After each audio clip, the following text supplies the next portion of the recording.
بسم اللہ الرحمن الرحیم۔ آئیے بیٹھ جائیے. آئیے حافظ بھائی بیٹھیے نا. آ جائیے آپ ادھر. اللہ کا شکر ہے کہ اس گھرانے کے بہت سارے لوگ ایک خاص خوشی کے موقع پہ جمع ہیں. خوشی بھی ایسی جو بڑی عظیم اور عالیشان ہے. مومنانہ خوشی، والہانہ انداز،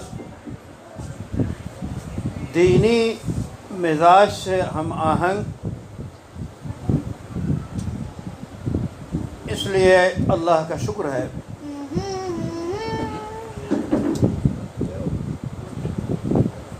اس وقت یہ بات بہت واضح ہے کہ اللہ تعالیٰ نے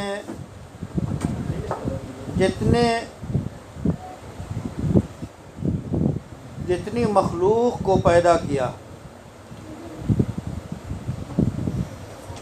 جو ذی روح ہیں جن کے اندر حیات پائی جاتی ہے، وہ سب زندگی گزار رہے ہیں. چاہے چوپائے ہوں، پرندے ہوں، جتنی چیزیں زندہ ہیں وہ سب زندگی گزار رہے ہیں. اور ان کی زندگی گزارنے کا جو نظام ہے وہ فطری نظام ہے. یعنی فطرت نے اور قدرت نے جو ان کے اندر صلاحیتیں رکھی ہیں وہ اسی تک محدود ہیں. پرندے صبح کو گھونسلوں سے نکل کے اڑ جاتے ہیں، اڑتے رہتے ہیں اور اپنی غذا فراہم کرتے رہتے ہیں، اور اخیر میں آ کر ان کا پیٹ بھرا ہوا ہوتا ہے اور پھر آ کے گھونسلے میں سو جاتے ہیں. ایسا نہیں ہو سکتا کہ کوئی چڑیا اگر اس کی طبیعت ٹھیک ہے تو وہ گھونسلے سے نہ نکلے، نہ اڑے، غذا تلاش نہ کرے. یہ ایک نظام ہے، اس کی وہ پابند ہے. انہی تمام مخلوقات میں جو اللہ نے بنائی ہیں اس میں انسان سب سے بہتر مخلوق ہے، اور اسی انسان کے لیے یہ سارا جہاں بنایا گیا، یہ ساری دنیا بنائی گئی. تو جب یہ سارے جو حیوان ہیں، جو جانور ہیں، ان سب کی زندگی گزارنے کا طریقہ طے ہے اور اس سے وہ ادھر ادھر نہیں ہو سکتے، لیکن یہ انسان جو ہے یہ سب سے افضل ہے، سب سے بہتر ہے، اور یہ ساری چیزیں اسی کی خدمت کے لیے، اسی کے فائدے کے لیے، اسی کی اچھائی کے لیے، اسی کے بہتری کے لیے بنائی گئی. البتہ اس انسان کو جو فضیلت دی گئی اس کی بنیادی وجہ کیا ہے؟ اللہ نے عقل کے جوہر سے انسان کو نوازا. عقل کی بنیاد پہ انسان جو ہے وہ تمام چیزوں سے افضل ہے اور تمام مخلوقات کا استعمال کرتا ہے. ہاتھی اتنا بڑا، اونٹ اتنا بڑا، اور اتنے بڑے بڑے جانور، حتیٰ کہ شیر کو بھی وہ قید کر لیتا ہے. یہ انسان کو اللہ نے قوت دی. لیکن اس انسان کو زندگی کیسے گزارنا ہے؟ جتنے انسان ہیں سب زندگی گزار رہے ہیں، سب سوتے ہیں. ہندو ہو، مسلم ہو، سکھ ہو، عیسائی ہو، مرد ہو، عورت ہو، بچہ ہو، یہ سب سوتے ہیں، یہ سب جاگتے ہیں، یہ سب کھاتے ہیں، یہ سب پیتے ہیں، یہ سب شادیاں کرتے ہیں. یہ سارے کام انسان کی حیثیت سے زندگی گزار رہے ہیں. لیکن وہ زندگی اس میں جو پسندیدہ زندگی ہو، جو اچھی زندگی ہو، جس کو اللہ نے طے کیا ہے کہ زندگی کیسے گزارے۔ آپ کو سونا ہے، چاہے آپ کسی انداز میں سو جائیں، نیند پوری ہو جائے گی۔ کھانا کھانا ہے، آپ نے پکایا، تیار کیا، اٹھا کے کھا لیا، پیٹ بھر جائے گا۔ پانی پیا، آپ کی پیاس بجھ جائے گی۔ سواریاں آپ استعمال کر رہے ہیں، خوب کریں۔ تجارت کر رہے ہیں، خوب کر رہے ہیں، سارے لوگ کر رہے ہیں، لیکن اس پر ایک کنٹرول ہے۔ کون سی زندگی پیدا کرنے والے کو پسند ہے، وہ زندگی جو ہے اسی کا نام دین ہے۔ یعنی اللہ نے طے کر دیا، تجویز کر دیا، اب آپ کو سونا ہے، یہ سونا دین کیسے بنے گا؟ اگر آپ رات کو اللہ کے نام لے کر اللہم بسمک اموت و احیا دعا پڑھ کے تیرے ہی نام سے زندہ ہوتا ہوں، تیرے ہی نام سے جو ہے سوتا ہوں، تیرے ہی نام سے اٹھتا ہوں، یہ دعا پڑھ کے گویا یقین، یعنی کوئی ہے وہ اللہ معبود، اس کو یاد کریں، اس کا نام لیں۔ اسی طرح رسول اللہ صلی اللہ علیہ وسلم آئیڈیل اور نمونہ ہمارے لیے بنائے گئے بحیثیت رسول کے، پیغمبر کے۔ اب سونے کا طریقہ آپ نے بتایا کہ آپ دائیں کروٹ سوئیے، سونے کا آغاز دائیں کروٹ سے کیجیے، رات میں پھر کدھر بھی ہو جائے۔ تو یہ سونا تمام سونے سے الگ ہو گیا۔ ایک مسلمان کا سونا، ایک دیندار کا سونا، اللہم بسمک اموت و احیا پڑھ کے سونا، اللہ کا نام لے کے سونا، دائیں کروٹ پہ سونا، اور اس لیے سونا تاکہ صحت بحال ہو، تندرستی قائم رہے اور بہترین طریقے سے صبح سویرے اٹھیں۔ یہ سونا جو ہے یہ اور تمام انسانوں کے سونے سے بالکل الگ ہو گیا، اور انسانوں کا سونا ویسے ہی ہے جیسے جانور سوتا ہے۔ لیکن ایک مسلم کا، ایک مومن کا، ایک اللہ کو جاننے والے کا جو سونا ہے وہ بالکل نمایاں ہے۔ پھر یہ سونا بھی کب ہو سونا، سونے کا حکم کب ہے، شریعت نے اس کو بھی واضح کیا۔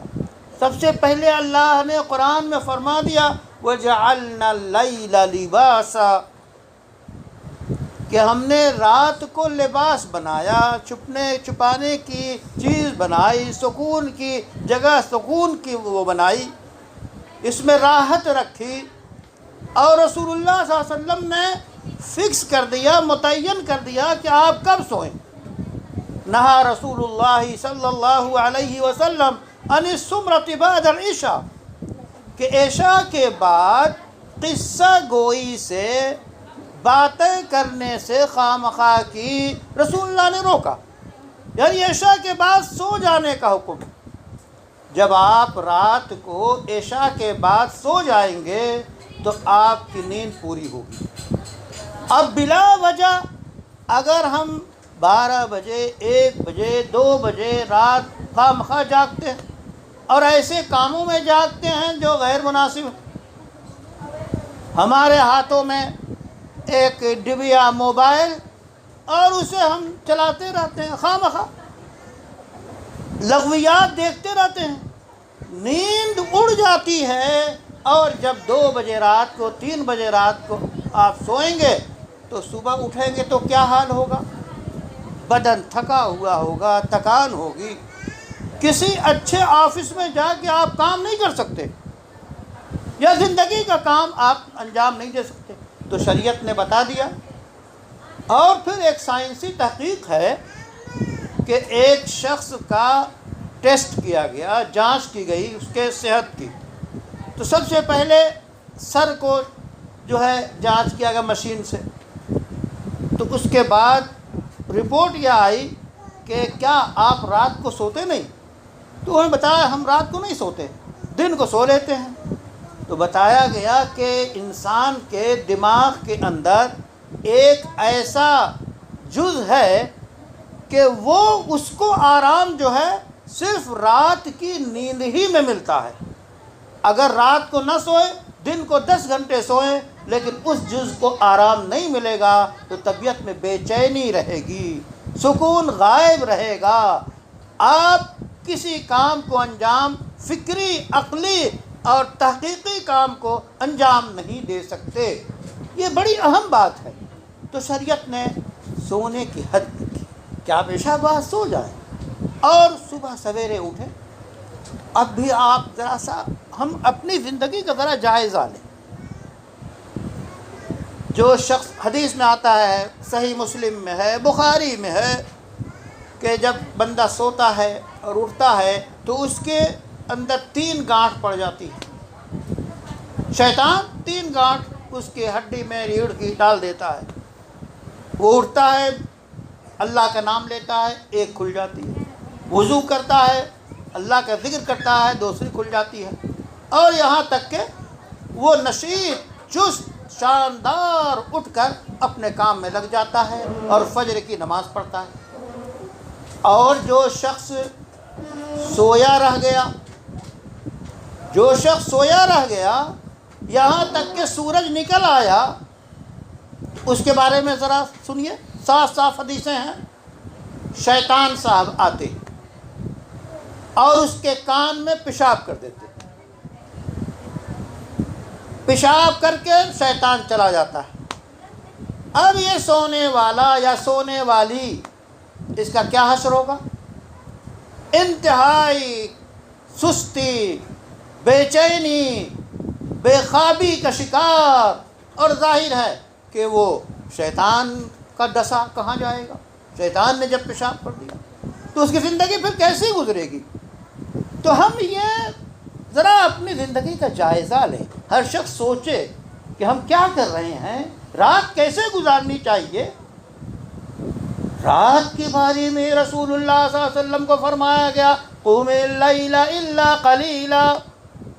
رات کو اٹھ جائیے، قیام کیجئے، یعنی تہجد پڑھیے. رات تو اس لیے تھی اللہ مناجات، رب کے قدموں میں گر کر مانگیں، دعا کریں، اللہ سے قرب حاصل کریں. رات کا آخری حصہ اس لیے ہے جسے تہجد کہتے ہیں، شب بیداری کہتے ہیں. اور اسی گھرانے میں ایسے لوگ گزرے ہیں جو ان چیزوں کے پابند تھے. محترم نانا حضرت مولانا علی احمد صاحب، اسی طرح محترم ان کے برادر مولانا بحر العلوم صاحب، اسی طرح ضمیر صاحب، یہ سارے لوگ اسی خاندان کے، اسی گھرانے کے وہ جو ہے پرکھے ہیں، جن کا آپ نام لے کر بڑا فخر کرتے ہیں کہ تذکرہ علماء اعظم گڑھ میں حضرت مولانا علی احمد صاحب کا نام ہے. کیا خوب ہے، کیا خوب ہے. لیکن کیا کبھی آپ نے اس علی احمد کو اپنے سے ٹیلی کیا؟ اپنے سے کبھی آپ نے ملایا کہ ان کے اندر جو خوبیاں تھیں کس وجہ سے وہ مشہور ہوئے؟ تذکرہ علماء اعظم گڑھ میں ان کا نام کیسے آیا؟ کبھی آپ نے اس کو ملایا؟ اسی طرح اور اس علاقے، اس گھرانے سے جو متصل گھرانے ہیں، ان میں جو ہے ایک سے ایک تہجد گزار، پابند شریعت لوگ گزرے ہیں. تو ہم اپنے پرکھوں کا نام تو ضرور لیتے ہیں کہ یہ ایسے تھے، ویسے تھے، اور یقیناً بہت بڑے تھے وہ، کہ ہم ان کو صحیح طور پہ جانتے بھی نہیں کہ انہوں نے کیا کیا خدمات انجام دی ہیں. تو ان کو پڑھیے، ان کے بارے میں جانیے اور ان کی جو ہے زندگی کو اپنائیے. یہ جو آزاد زندگی ہو گئی ہے، فری سٹائل، ہر شخص اپنے طور پہ بھاگا جا رہا ہے، جس کا جو دل چاہا اس نے خرید لیا، کوئی روکنے اور ٹوکنے والا نہیں ہے. یہ روش بدلنی ہوگی، تب اللہ کی رحمت آئے گی. اللہ کی رحمت نماز سے دوری میں دور ہوتی ہے. نماز سے آپ قریب ہوں گے تو رحمت آئے گی. اس لیے نماز کا مسئلہ کیا ہے؟ آج تو سب سے پہلی چیز جو انسان کو کنٹرول کرتی ہے وہ عقیدہ ہے، وہ ایمان ہے، اللہ کی ذات پہ ایمان، اللہ کی صفات پہ ایمان، اس سے فکر درست ہوتی ہے۔ تو ایمانیات کے بارے میں آپ جانیں کہ اللہ تعالیٰ لائق عبادت ہے، اللہ ہی پرستش کے لائق ہے، لا الہ الا اللہ، اللہ کے علاوہ کوئی معبود نہیں ہے۔ جب کوئی معبود نہیں ہے تو ہم کیوں جھکتے ہیں دنیا کے سامنے؟ اب مطلب یہ ہوا ایک طرف اللہ کا حکم ہے اور ایک طرف نفس کا حکم ہے۔ ہم نے نفس کے حکم کو مان لیا تو اللہ کے حکم کو چھوڑ دیا، گویا اپنے نفس کو ہم نے خدا مان لیا۔ افمن اتبع، جس نے اپنے نفس کی پیروی کی گویا اسی کو خدا بنا لیا، اسی کو الہ بنا لیا۔ تو یہ اپنے نفس کو، اپنی فکر کو، اپنی عقل کو آپ جو ہے وہ نہ بنائیں بلکہ اللہ کے حکم کو بنائیں، اور اللہ کے احکام پورے طور پہ شریعت جو یہ بنیادی عقیدہ ہے، اور عقیدہ وہ کنٹرول کرتا ہے، عقیدہ آپ کو ابھارتا ہے۔ اگر آپ کو واقعی صحیح عقیدہ اور یقین ہے اللہ ہمیں دیکھ رہا ہے تو فجر کے وقت آپ سو نہیں سکتے۔ اگر یہ یقین ہے کہ اللہ ہمیں دیکھ رہا ہے، اللہ تعالی ہمارے تمام احوال سے واقف ہے، تو الصلاۃ خیر من النوم کی آواز آنے کے بعد آپ بستر چھوڑ دیں گے۔ نیند سے بہتر نماز ہے۔ حیا علی الصلاۃ، نماز کی طرف آؤ۔ اس پکار کے بعد آپ اپنے کاروبار میں نہیں لگ سکتے، آپ اپنے کھیل میں نہیں لگ سکتے، آپ کسی چیز میں مشغول نہیں ہو سکتے۔ تو عقیدہ سب سے پہلا ایمان، اور یہی اسلام کی پہلی بنیاد ہے، یہی پہلی عبادت ہے۔ عقیدہ جتنا مضبوط ہوگا، اسی واسطے مکہ کی زندگی میں جو آیتیں نازل ہوئی ہیں عام طور پہ چھوٹی چھوٹی صورتیں، اور اس میں ایمانیات کو بیان کیا گیا ہے، عقائد کو بیان کیا گیا ہے۔ عقیدہ مضبوط کیجئے۔ سب پڑھتے ہیں لا الہ الا اللہ، سب مسلمان اپنے کو کہتے ہیں، ہم سب اپنا نام جو ہے مسلمانوں کا نام رکھے ہیں، مسلم گھرانے سے ہم اپنے کو مشہور کیے ہوئے ہیں، لیکن ہماری زندگی کیا مسلمانوں کی زندگی ہے؟ کیا اسلام کے مطابق ہم زندگی گزار رہے ہیں؟ ہم ایسی زندگی گزار رہے ہیں جیسے کہ کوئی روک ٹوک نہیں ہے، کوئی پوچھنے والا نہیں ہے، جیسا کہ میں نے بتایا کالانعام، جو بالکل حیوانوں کی طرح ان کی زندگی گزر رہی ہے۔ تو ایسی زندگی گزارنے سے اپنے کو ہمیں بچانا ہوگا، اور جو کنٹرول ایمان ہے، ایمان کرتا ہے، ایمان کو مضبوط کرنا ہوگا۔ اللہ کے رسول صلی اللہ علیہ وسلم سے ایک صحابی نے پوچھا، حضور ہمیں کوئی مختصر سا نسخہ بتا دیں۔ آپ نے فرمایا قل لا الہ الا اللہ ثم استقم، لا الہ الا اللہ پڑھ لو، اس پہ جم جاؤ۔ تو کلمہ لا الہ الا اللہ پڑھنے کے بعد اس کی حقیقت کو سمجھنا چاہیے، اتنا پاورفل ہونا چاہیے، اتنا طاقتور یہ سوچ ہونی چاہیے کہ ہماری زندگی پہ حاوی ہو جائے، ہمارا دماغ پہ وہ حاوی ہو، ہمارے جسم کو اسی کے مطابق چلائے۔ جہاں اللہ اکبر کی آواز آئی ہم نماز کے لیے چلے گئے۔ اسی واسطے نماز جو ہے وہ دوسرا رکن ہے۔ اب نماز کا کیا حال ہے سب جانتے ہیں، ہم کیسی نمازیں پڑھتے ہیں۔ 5 وقت کی نماز فرض ہے، سب جانتے ہیں۔ اس کے بعد اس نماز کا ہم کیسے اہتمام کریں، ایک دوسرے کو تلقین کریں، ایک دوسرے کو میسج بھیجیں، ایک دوسرے کو کال کریں۔ صبح کو جو ہے سارا کا اگر کوئی آنے والا ہے تو کوئی ہاسپٹل میں ہے تو ہم 10 مرتبہ کال کرتے ہیں، حالانکہ جو بستر پہ پڑا ہے فجر کے لیے نہیں جا رہا ہے اور فجر کی نماز نہیں پڑھ رہا ہے، اس مریض سے زیادہ خطرناک حالت میں وہ ہے، اس کی فکر کیجئے اور اسے آپ کال کیجئے کہ بھائی اٹھ جاؤ، فجر کی اذان ہو گئی ہے، میسج بھیجئے۔ تو اس کا استعمال، موبائل کا استعمال صحیح کیجئے، صحیح ترسیل کے لیے صحیح میسج بھیجئے۔ یہ نماز کا قائم کرنا، تو گویا نماز کے ذریعہ انسان کی کائنات بدل جاتی ہے۔ نماز کے ذریعہ انسان اللہ تعالیٰ کا ایسا عبادت گزار بن جاتا ہے، مطیع و فرما بردار بن جاتا ہے، اس کے سامنے جھکتا ہے، اسی سے مانگتا ہے، اور نماز کے جتنے فائدے ہیں وہ اپنی جگہ پہ۔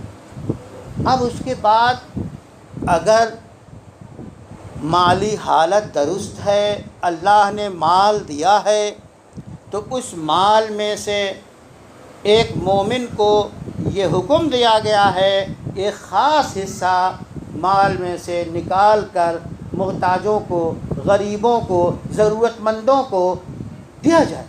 تو گویا دولت کی صحیح تقسیم انسانوں میں یہ اسلام کرتا ہے زکوٰۃ کے ذریعہ۔ یہ جو سرمایہ دارانہ نظام یا یہ کہ آپ کے اشتراکی نظام، یعنی کیپٹلزم یا کمیونزم، یہ دونوں نظام ہے کہ ایک طرف یہ ہے کہ مالدار کتنے ہی بنتے جاؤ، کوئی روک ٹوک نہیں، اور دوسرا یہ ہے کہ دولت کو برابر تقسیم کرو، بالکل، یعنی کارخانے کے مالک کو اتنا ہی ملے گا جتنا مزدور کو مل رہا ہے۔ ایک فکر یہ، دونوں فکر انتہا پسندانہ ہے۔ اسی واسطے 70 سال میں سوشلزم اور جو یہ نظام تھا وہ گر گیا، ختم ہو گیا۔ بہرحال اسلام کا نظام ایسا ہے کہ زکوٰۃ یعنی 2.5% اگر دولت کا ہر مالدار نکالتا ہے تو کوئی روٹی جو ہے کپڑا مکان کے لیے محتاج نہیں رہے گا، اگر صحیح طور پہ ادا کیا جائے۔ یہ اسلام زکوٰۃ فرض ہے۔ زکوٰۃ کے ساتھ ساتھ آپ کے لیے پورے سال میں آپ کے جسم کی ورحالنگ کرنے کے لیے، آپ کے جسم کو چست و توانا بنانے کے لیے، آپ کے فکر کو بالیدگی عطا کرنے کے لیے، آپ کو رب سے انتہائی اعلیٰ درجے تک مقام تک پہنچانے کے لیے روزے فرض کیے گئے۔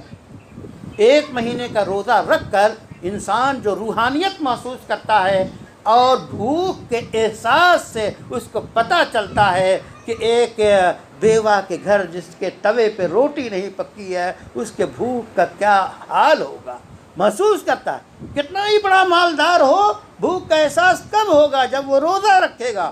روزہ رکھنے سے اس کو احساس ہوگا تو وہ تقسیم کرے گا اپنی دولت کو۔ روزہ اللہ تعالیٰ کے لیے ہوئے اور اہم ترین عبادت ہے۔ اس کے بعد اسلام دیکھیے، روزے میں آدمی دن یعنی دورانیہ دن کے حصے کا پابند ہو جاتا ہے۔ وہ کیا ہے؟ صبح صادق سے لے کے غروب آفتاب تک پابندی ہے، نہ کھا سکتے، نہ پی سکتے، نہ بعض خواہشات کی تکمیل کر سکتے۔ پابندی لگ گئی۔ نماز جو آپ نے پڑھی تو آج 10 منٹ، 15 منٹ، 4 منٹ کی پابندی۔ نماز میں کوئی کتنا ہی سلام کرے آپ جواب نہیں دے سکتے، پابندی۔ تو یہ پابندی رب کی طرف سے ہے، رب کی طرف چلیے۔ روزے میں اور پابندی بڑھ گئی، اور اس روزے میں آخری عشرے میں اعتکاف رکھا گیا۔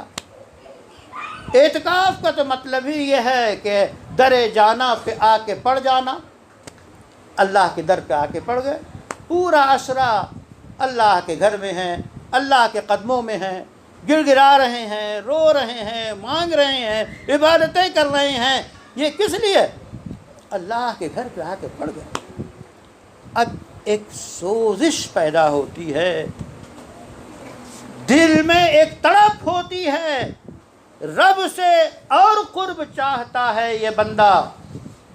تو پھر رمضان کے بعد ہی شروع ہو جاتا ہے سفر عشق، عشق کا سفر۔ یعنی اب وہ پریشان ہو کر جو اللہ کے در پہ بیٹھ گیا تھا، پڑ گیا تھا، اب مزید وہ آگے بڑھتا ہے اور ایسے کپڑے پہن لیتا ہے جو عام حالات میں نہیں پہنتا۔ 2 چادریں باندھ لیتا ہے اور نکل پڑتا ہے۔ کس لیے؟ اللہ کے گھر جانے کے لیے، اللہ کے گھر کو دیکھنے کے لیے۔ اور کیسے کیسے احوال گزرتے ہیں، ہر جگہ ایسی صدائیں بلند کرتا ہے، لبیک لبیک اللہم لبیک، کہ ہم حاضر ہوئے۔ وہ لبیک کی صدائیں عشق و سوز کی صدائیں لگاتا ہوا وہ گزرتا ہوا پھر پہنچتا ہے، جیسے ہی کعبے پہ نظر پڑتی ہے وہ مانگتا ہے جو چاہتا ہے اور اسے دیا جاتا ہے۔ اور اس کے اندر ایک بیتابی سی جو تھی بیت اللہ کو دیکھ کر وہ اسے قرار آتا ہے، لیکن بے چینی ایسی کہ وہ سفر چکر لگانے لگتا ہے، دیوانہ وار بیت اللہ کے گھر کے چکر لگاتا ہے، اللہ کے گھر کو چومتا ہے، حجر اسود کو، اللہ کے گھر کو، اس کالے پتھر کو وہ چومتا ہے اور طواف کرتا ہے، 7 پھیرے لگاتا ہے اور اس کے بعد سعی کرتا ہے اور وہ نقل کرتا ہے ہاجر کی اور ابراہیم کی اور اسماعیل کی اور محمد عربی صلی اللہ علیہ وسلم کی، اس کو حج کہتے ہیں۔ اور اس کے بعد پھر آگے نکلتا ہے 9 تاریخ کو اس میدان میں جہاں آدم اور حوا کی ملاقات، علیہ السلام کی ملاقات ہوئی، اسے عرفات کہتے ہیں۔ وہاں جا کر سارے انسان ایک لباس میں جمع ہو جاتے ہیں اور اللہ سے مانگتے ہیں، مانگتے رہتے ہیں۔ یہ عرفات کے میدان میں اگر کوئی نہیں گیا اس کا حج نہیں ہوگا۔ پھر عرفات سے چل کر آگے آتا ہے وہ مزدلفہ ایک جگہ ہے، وہاں جا کے مغرب اور عشاء پڑھتا ہے۔ دیکھیے عجیب بات ہے، عرفات میں رہتے ہوئے وہ مغرب کی نماز کا وقت ہو جائے تو بھی نماز نہیں پڑھ سکتا، بلکہ یہ نماز کہاں پڑھے، جا کے مزدلفہ میں 2 نمازیں پڑھے گا، مغرب کی اور عشاء کی۔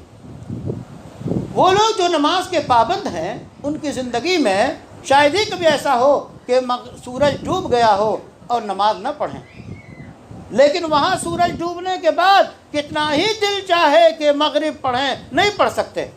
حضرت حکیم الاسلام قاری محمد طیب صاحب رحمۃ اللہ علیہ فرماتے تھے کہ اصل اللہ کا کہنا ماننا عبادت ہے، بے شک نماز سب سے بڑی عبادت، لیکن وہاں مغرب کے وقت نماز سے روک دیا گیا، یہ مغرب جا کے پڑھیے مزدلفہ میں، تو یہی حکم ہے، آمنا و صدقنا۔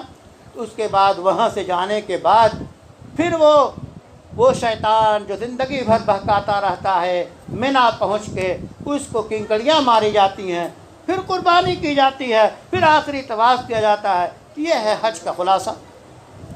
حج یعنی جو عشق فراواں تھا بڑھتے بڑھتے اللہ کے کعبہ کے دیدار کے لیے پہنچ گیا، اور حج ہر اس پر فرض ہے جو مالدار اتنا ہو کہ آنے جانے کا اس کے پاس صرفہ موجود ہو، اور گھر میں گھر کے لوگوں کے لیے اتنی مدت تک کا صرفہ موجود ہو، تو ایسے شخص پہ حج فرض ہو جاتا ہے، اسے حج کرنا چاہیے۔ حج کی بڑی فضیلتیں ہیں، اور یقیناً ایسا جو حدیث میں آتا ہے کہ جس نے حج کیا، حج مبرور کیا، یعنی ایسا حج مقبول، اس کا بدلہ جنت کے علاوہ کچھ نہیں۔ تو حج گویا انسان کے فکر میں، انسان کی روح میں ایک بیداری اور ایک سیکل کا کام کرتا ہے، اور انسان کو اندر گویا اس کی ورہالنگ کر دیتا ہے، اور اس کی ایسی صفائی کر دیتا ہے کہ رسول اللہ نے فرمایا کہ ایسے شخص کی طرح حاجی ہو جاتا ہے جیسے چھوٹا بچہ جس نے کبھی گناہ نہ کیا۔ سارے گناہ جھڑ جاتے ہیں اگر حج مقبول نصیب ہوا۔ تو یہ ہے حج کی وہ فضیلت۔ ہمارا کام ہے فرض کو ادا کرنا، اللہ سے دعا کرنا کہ اللہ تعالی حج کی توفیق عطا فرمائے۔ تو اس وقت یہ خوشی کی بات ہے کہ حج کی جو ہے توفیق مل رہی ہے، اور حج کے لیے جانے والے ہیں لوگ، اس واسطے اللہ تعالیٰ ان کے سفر کو آسان کرے۔ اور جو حج کی جو اصل روح ہے وہ مختصر ترین کتابیں پڑھنا، اور جو اس کی تربیت ہوتی ہے، ٹریننگ ہوتی ہے، کس طرح حج کیا جائے اس کو معلوم کرنا۔ ظاہر ہے کہ 5 دن کا حج ہوتا ہے، 9 تاریخ سے شروع ہوتا ہے، 13ویں پہ ختم ہو جاتا ہے۔ یہ 5 دن کا کل حج ہوتا ہے، اور جو کچھ حج میں ہوتا ہے وہ میں نے بیان کر دیا۔ حج میں دعائیں کرنا چاہیے، فلا رفث ولا فسوق ولا جدال حج کے سفر میں کوئی بیہودہ بات، کوئی لغو بات، کوئی غلط بات، کوئی جھگڑا، کوئی لڑائی، کوئی ایک دوسرے کو پریشان کرنا نہیں چاہیے، ان چیزوں سے بچنا چاہیے۔ جتنی چونکہ جب اجتماع ہوتا ہے، جب بہت سارے لوگ جمع ہوتے ہیں تو اس جمع ہونے میں مزاج کے خلاف باتیں ہوتی ہیں، اس کو انگیز کرنا، اس کو برداشت کرنا، اور پھر حج کے پورے سفر کو حج کی حیثیت سے گزارنا۔ وہاں بھی بڑی خوبصورت مارکیٹیں ہیں، بڑے خوبصورت شو روم ہیں، بڑے خوبصورت جو ہیں وہ ایسا لگتا ہے کہ ہر طرف پیلا پیلا سونے ہی سونا ہے۔ سونے مارکیٹ میں نکل جائیے، عورتیں جو ہے ان مارکیٹ میں نظر ان پہ پڑنے لگتی ہے۔ یہ معلوم ہونا چاہیے کہ سونا آپ کو انڈیا میں بھی مل سکتا ہے، لیکن طواف انڈیا میں نہیں مل سکتا۔ اس لیے جو وقت ہو وہ طواف میں گزاریں۔ نفل نماز سے بھی زیادہ اہمیت وہاں رہتے ہوئے طواف کی ہے، چونکہ نفل نمازیں آپ یہاں پڑھ سکتے ہیں، لیکن طواف خود اپنی طرف سے طواف کرے، اپنے زندہ لوگوں رشتہ داروں کی طرف سے طواف کرے، اپنے مردہ عزیزوں کی طرف سے طواف کرے۔ طواف کرنا چاہیے زیادہ سے زیادہ، اور اپنی زبان کو ذکر میں، اللہ کی یاد میں لگائے رکھنا چاہیے۔ پھر ایک مسئلہ اور بھی ہے، یہ آج کل سب کے ہاتھ میں موبائل ہے، اس کا غلط استعمال، مس یوز وہاں ہوتا ہے خاص طور پہ۔ یہاں تو لوگ کر ہی رہے ہیں، کرتے ہی ہیں غلط استعمال، وہاں جا کے روضۃ رسول میں حاضری دے رہے ہیں اور وہ ویڈیو بنا رہے ہیں اور آن لائن گفتگو کر رہے ہیں اپنی ماں سے، بہنوں سے۔ ارے آپ روضے اقدس پہ حاضر ہیں، سلام کرنے گئے ہیں، وہاں جا کے یہاں کیوں سلام کر رہے ہیں؟ پھر یہ حماقت کہ وہاں پہ جو ہے جا کے ویڈیو کہ دیکھیے آپ لوگ بھی رسول اللہ صلی اللہ علیہ وسلم پہ سلام بھیجیے۔ کیا حماقت ہے یہ؟ وہاں ویڈیو کانفرنسنگ کر کے یہاں سے سلام بھیجوانا، کیا یہ اس کے محتاج ہیں؟ ہم یہاں سے سلام بھیجیں رسول اللہ پہ، یقیناً وہاں پہنچ رہا ہے۔ آپ کی اس ویڈیو کی ضرورت نہیں ہے، یہ شیطانی آلہ ہے، اس سے گریز کیجئے۔ بہت سے لوگ ہمارے دوستوں میں ایسے ہیں کہ پورے سفر حج میں اور سفر عمرہ میں ایک پوز بھی انہوں نے نہیں لیا اور موبائل کا استعمال نہیں کیا، کیمرے کا استعمال نہیں کیا۔ اس واسطے خواہ مخواہ ہر منظر کو جو ہے منظر کشی کرنے کے لیے، فلمانے کے لیے، وہی دونوں مقامات نہیں ہیں۔ آپ جو کچھ یہاں کرتے ہیں اس سے بھی توبہ کیجئے، اور وہاں جا کے پاکیزہ خیالی اور صرف مصروف رہیے حج کی فرائض میں، واجبات میں، سنن میں، اللہ سے مانگنے میں، اللہ سے جو ہے دعا کرنے میں، تاکہ آپ کا حج اتنے ہی زیادہ کامیاب ہوگا، مقبول ہوگا۔ اور ایک بات یاد رکھیے، حج مقبول ہوا یا نہیں اللہ ہی جانتا ہے۔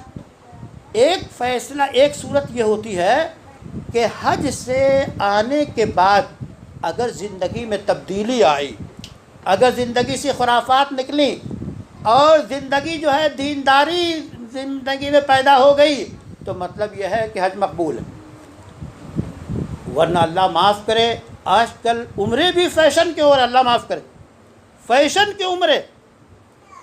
میں نیتوں پہ حملہ نہیں کرتا، نیتیں تو اللہ جانتا ہے، لیکن اس طرح جو ہے ہمارے بہت سے لوگ جاتے تھے، پتہ ہی نہیں چلتا تھا کہ عمرے گئے ہیں، کہاں گئے ہیں۔ اس لیے اس عبادت، اور سب سے بڑا مسئلہ حج کا مسئلہ کیا ہے؟ تربیت، بچوں کی تربیت، عورتوں کی تربیت، بڑوں کی تربیت، جوانوں کی تربیت۔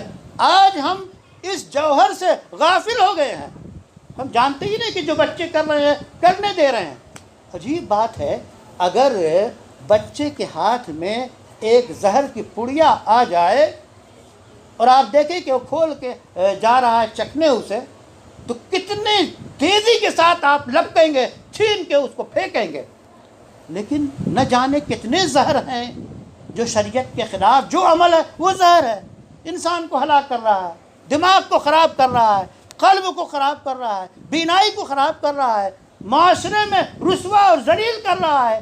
ایسی حرکتوں سے بچوں کو روکنا یہ آپ کی ذمہ داری ہے۔ بچوں کی تربیت حج کے ذریعہ کرائی جاتی ہے، یعنی حج گویا اللہ کے نظام کے مکمل پابند ہو جائیں آپ، اور اسی طرح اللہ کی محبت، اللہ کے عشق کے ساتھ آپ زندگی گزاریں، خود اپنی بھی اور بچوں کی۔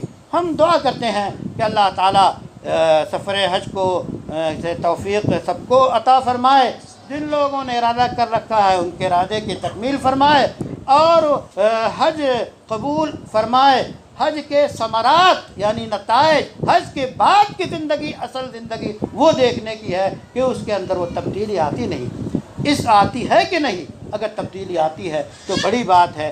اس لیے ہم اس وقت ان تمام عزیزوں کے لیے ہم دعائے مغفرت کرتے ہیں جو ہمارے بیچ اس وقت نہیں ہیں، وہ محترم یحییٰ ماموں ہوں اور عبدالحی ماموں ہوں، اور اسی طرح گھر کے محترمہ خالہ سلیق الخالہ ہوں، اور جتنے گھر کی بڑی بوڑھیاں جن کو ہم نے دیکھا ہے اور جن کے گودوں میں ہم پلے بڑے ہیں، ان کے لیے مغفرت کی دعا کرنا یہ بہت ضروری ہے۔ سب سے زیادہ کام آنے والی چیز مردوں کے کیا ہے؟